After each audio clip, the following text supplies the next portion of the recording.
A obra Semiótica e Literatura, de Décio Pignatari, publicada em 1974, apresenta a importância da semiótica para o estudo da literatura, transitando entre os universos dos signos não textuais e textuais.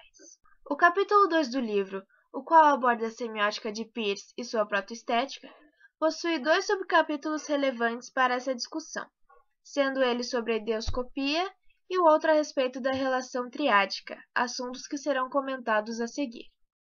A ideoscopia está relacionada à observação e descrição de ideias ou aparências pautadas nas experiências ordinárias do indivíduo, que surgem naturalmente de seu contato com a vida corrente.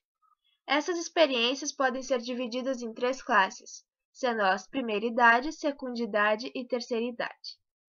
A primeira idade se refere a uma qualidade de sentimento, a qual é incomparável, impermutável e irracional.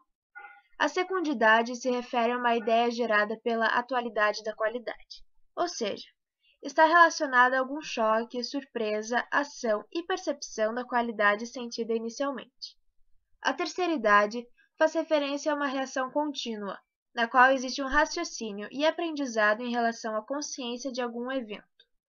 Estas 3 classes caracterizam a sequência de pensamento geradas durante algum evento, como, por exemplo, uma situação em que um indivíduo caminha pela rua. Ele vê o céu e atribui uma qualidade da cor azul para este elemento, o que condiz com a primeira idade. Em seguida, o indivíduo se choca com um poste, gerando uma reação de dor e surpresa no momento em que a ação acontece, sendo então a segunda idade. O indivíduo então processa esse evento, atribuindo consciência e relação à ação sofrida na segunda idade, o que se enquadra na terceira idade. Na segunda parte do capítulo 2, é feita uma análise sobre a relação triádica, a qual foi elaborada por Peirce em um esquema que relaciona o signo ou representante com o objeto ou referente com o interpretante.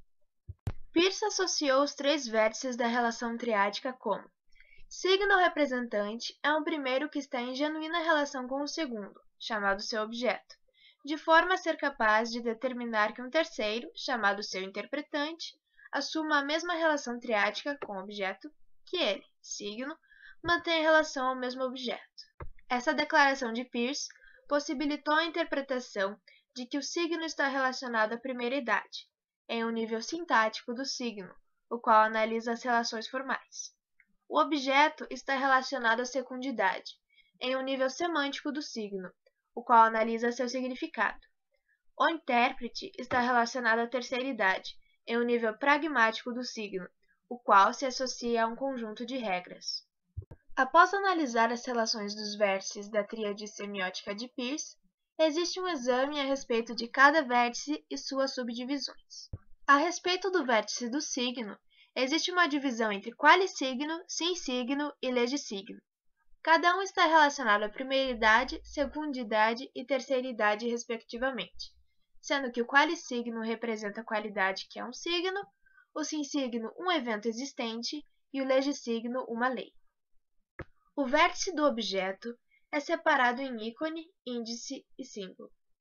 O ícone possui qualidades próprias, o índice possui uma ligação direta com o objeto, e o símbolo está relacionado com o objeto em virtude de uma convenção, lei ou associação geral de ideias.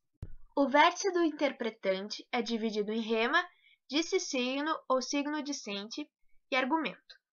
A rema está relacionada a uma interpretação vaga, de possibilidade qualitativa. O dissigno a uma existência real e o argumento a uma lei. O texto apresenta também a definição de Peirce sobre a questão do ícone, em que os signos possuem semelhanças com o objeto ao qual se referem. Pignatari utiliza o exemplo da Rainha Elizabeth, considerando que a iconicidade se diferencia da própria soberana, ou seja, o papel do signo é de representar e não reproduzir. O signo icônico é um modelo. A definição de Umberto Eco chega ao modelo e introduz a noção de convencionalidade, mas limita-se ao campo dos códigos visuais imitativos em relação à percepção do objeto. Retomando a definição de Peirce, o texto cita características da visão peirciana para o ícone, em que este não está, não substitui, para esta ou aquela coisa existente como um índice. Seu objeto pode ser uma pura ficção quanto à sua existência. Segue-se a linha de que os ícones são exigidos especialmente para raciocinar. Como exemplo, um diagrama é, antes de mais nada, um ícone de relações que mexem com a inteligência. Resumidamente, para Peirce, o ícone é o signo da descoberta.